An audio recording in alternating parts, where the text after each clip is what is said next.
ఉత్తర బంగ్లాదేశ్ దీనిని స్వాధీనము చేసుకోవడానికి భారత్ ఏం చెయ్యాలి అంటే ఇవాళ ఇండియన్ ఆర్మీ అనండి, ఇండియన్ ఎయిర్ ఫోర్స్, సో వీళ్ళు సర్వము సిద్ధము చేసుకున్నాము అంటే మీకు ఉత్తర బంగ్లాదేశ్ అన్నప్పుడు సిలిగురి అంటాం చూసారా, చికెన్స్ నెక్ అనబడే ప్రాంతం.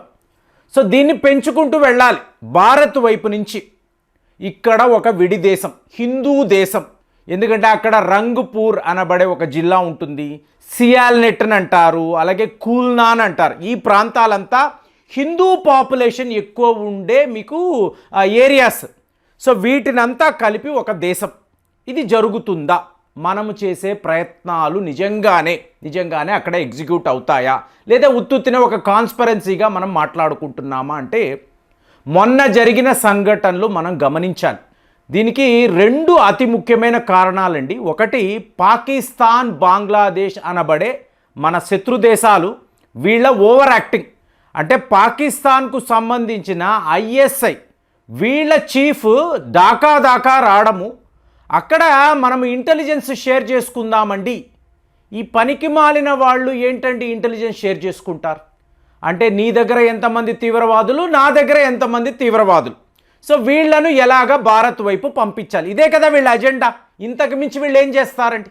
మహమ్మద్ యూనస్సో షాబాజ్ షరీఫ్ చేసేది ఏంటండి? వాళ్ళు వాళ్ళ దేశం గురించి ఏ ఒక్క రోజైనా ఆలోచించారా? కానీ ఇక్కడ సమస్య ఏంటి?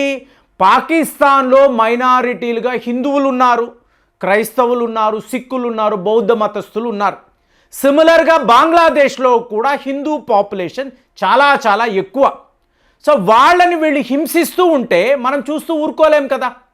ఇప్పుడు నెహ్రూ గారికి ఒక ఎజెండా ఉండింది, అక్సై చిన్ అన్నారు, పాకిస్తాన్ ఆక్రమిత కాశ్మీర్ అన్నారు. ఇది న్యూ ఇండియా కదా, ఇక్కడ మనం తాట తీస్తాం, తరిమి కొడతాం, అదే కదా మన ఆలోచన.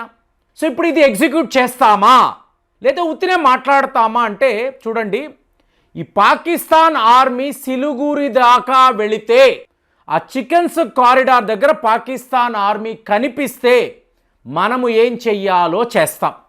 దీనికి మీరు చూడండి, వాళ్ళు ఏదో చిన్నపిల్లల ఆటలా అనుకోవచ్చు.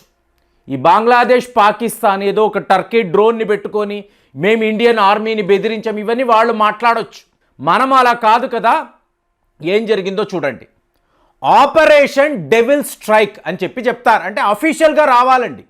ఇది జనవరి 16 నుంచి జనవరి 19 దాకా నేను మాట్లాడుతున్న ఉత్తర బంగ్లాదేశ్ సరిహద్దుల వద్ద Indian army, Indian air force, అది ఏంటి ఎలైట్ కమాండోస్, మామూలు వాళ్ళు కాదు.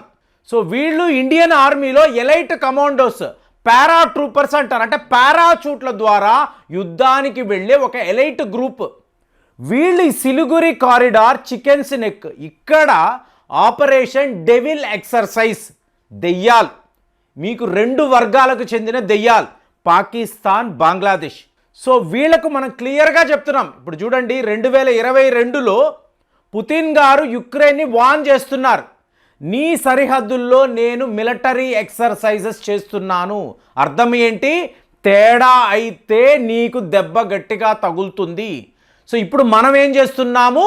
డెవిల్ ఎక్సర్సైజ్ అని చెప్పి, తేడా అయితే మేము ఏం చెయ్యాలో చేస్తాం. టైమింగ్ని గమనించాలండి. ఇదంతా కూడా ఏంటంటే జయశంకర్ గారి ప్లాన్లో ఉండొచ్చు. మీకు డొనాల్డ్ ట్రంప్ గారు జనవరి 20 కదా ఇనాగరేషన్. సో ఈయన అమెరికా వెళుతున్నాడు. వెళ్ళిన తర్వాత వార్తలు ఏంటండి? నేను అమెరికా యొక్క సెక్రటరీ ఆఫ్ స్టేట్, ఇతని పేరేంటి, మార్కో రూబియో అని అంటారు, ఇతన్ని కలిసేను, బంగ్లాదేశ్ గురించి మాట్లాడాను అని చెప్పాడు. సో జయశంకర్ గారు ఈ మాట అన్న తరువాత అక్కడేం జరుగుతుంది? ఎక్కడ? ఉత్తర బంగ్లాదేశ్ వద్ద మన Indian army, Indian air force వాళ్ళు మిలిటరీ ఎక్సర్సైజెస్ నిర్వహిస్తున్నారు. చూడండి టైమింగ్, అమెరికాలో కూర్చొని జయశంకర్ గారు మాట్లాడతారు, ఇక్కడ మనము బంగ్లాదేశ్ సరిహద్దుల్లో ఇలాంటి రిహార్సల్స్, ఒకవేళ యుద్ధము అంటే ఏం చెయ్యాలి, మిలిటరీ డ్రిల్స్ అనేవి నిర్వహిస్తున్నాము. ఇండియన్ ఎయిర్ ఫోర్స్, మనకు సంబంధించిన యుద్ధ విమానాలు కూడా అక్కడ చక్కర్లు కొట్టడం. వాడికి ఎలా ఉంటుంది అంటే ఇండియా గమనిస్తుంది, తేడా అయితే దెబ్బ కొడతారు, ఈ చికెన్స్ నెక్ అనబడే ఈ ప్రాంతాన్ని వీళ్ళు క్యాప్చర్ చేస్తారు, ఇంకా బంగ్లాదేశ్లోకి చొచ్చుకు వస్తారు. Clear cut warning. అదే జయశంకర్ గారు ఇంకొక మాట, ఇప్పుడు చూడండి, డొనాల్డ్ లూ అని అంటారు. ఈ డొనాల్డ్ లూ అనబడే అధికారి, ఇతనే బంగ్లాదేశ్లో ఈ రిజిమ్ చేంజ్కి సంబంధించిన సూత్రధారి. ఇతను ఖతార్లో తన అధికారులతో కూర్చొని షేక్ హసీనాను పంపించేయాలి, అక్కడ ఈ మహమ్మద్ యూనస్ లాంటి పనికి మాలిన ప్రొఫెసర్ ఇతన్ని పాలకుడుగా ఎంచుకోవాలని ఇతనే ప్లాన్ చేశాడు. సో డొనాల్డ్ ట్రంప్ రావడం ఆయన చేసిన ఫస్ట్ పని అంటే ఈ డొనాల్డ్ లూ అనబడే వ్యక్తిని పంపించేయండి, వీడే మనకు పట్టిన దరిద్రము, ఆసియా ఖండంలో ఇన్ని సమస్యలకు కారణము ఇతనే, ముందు ఇతన్ని పంపించేయండి అంటే బంగ్లాదేశ్కి ఎలా ఉంటుంది? మహమ్మద్ యూనస్కి క్లియర్గా అర్థమైంది, ఆహా ట్రంప్ గారు మన మీద పగ తీర్చుకుంటారు. ఏంటి, అక్కడ జయశంకర్ గారు కూర్చొని ఉన్నారు. నెక్స్ట్ లెవెల్లో చూడండి, బంగ్లాదేశ్కి ఇస్తున్న యుఎస్ ఎయిడ్, మేము డబ్బు ఇస్తాం కదా, ఎందుకు? మహమ్మద్ యూనస్ని ఆదుకోవడానికి. ₹1 ఇవ్వం, బంగ్లాదేశ్కు ₹1 కూడా ఇక మీదట అమెరికా నుంచి వెళ్ళదు, దిక్కున్న చోట చెప్పుకోండి. రెండవ నిర్ణయం అంటే ఇదేంటి, భారత్కి ఆయన ఒక హెచ్చరిక జారీ చేస్తున్నాడు, నువ్వు కూడా ఇదే పని చెయ్యి, వాళ్ళు దుర్మార్గుల వద్ద నువ్వు దయాదాక్షణ్యాలు చూపించకు.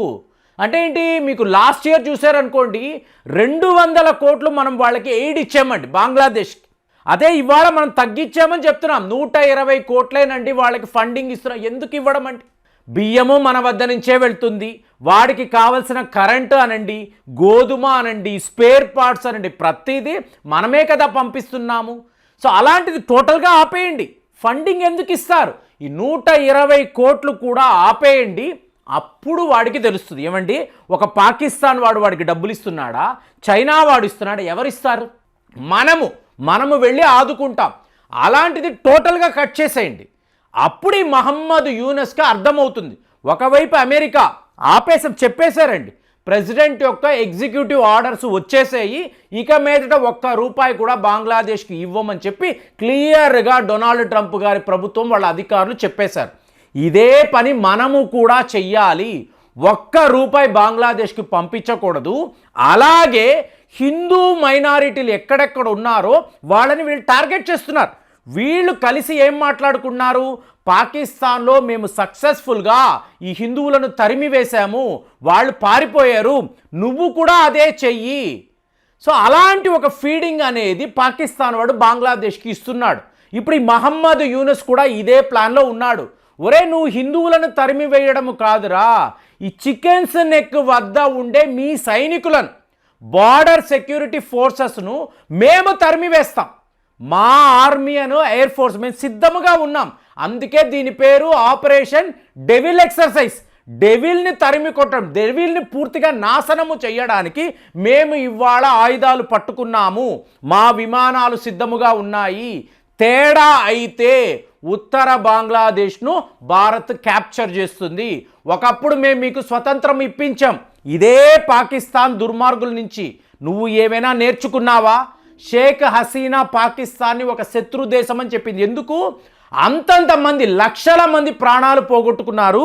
ఇవాళ నువ్వు వచ్చి పాకిస్తాన్ మా దోస్తండి, మేము కలిసిపోయాము, కలిసి భారత్ మీద మేము యుద్ధము చేస్తామంటే మనమేనా చూస్తూ ఊరుకుంటామా?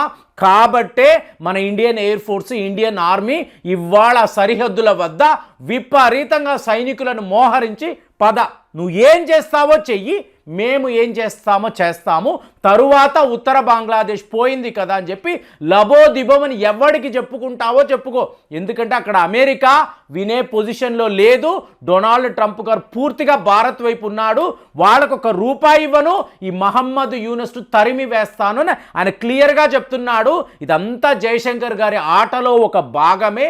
కాబట్టి ఇవాళ మనము నిర్వహించిన ఈ ఆపరేషన్ వార్తలు మెల్లమెల్లగా వస్తున్నాయి. జనవరి 16 నుంచి జనవరి 19 దాకా, అంటే 20వ తారీఖు డొనాల్డ్ ట్రంప్ ఇనాగరేషన్. ఈ టైంలో మనం ఇలాంటి ఒక మిలిటరీ ఎక్సర్సైజ్ను నిర్వహించడం, దీనిని మీరు ఎలా చూస్తున్నారు? దయచేసి మీ అభిప్రాయాలు తెలియజేయండి. మళ్ళీ వచ్చే వీడియోలో కలుద్దాం. జై హింద్.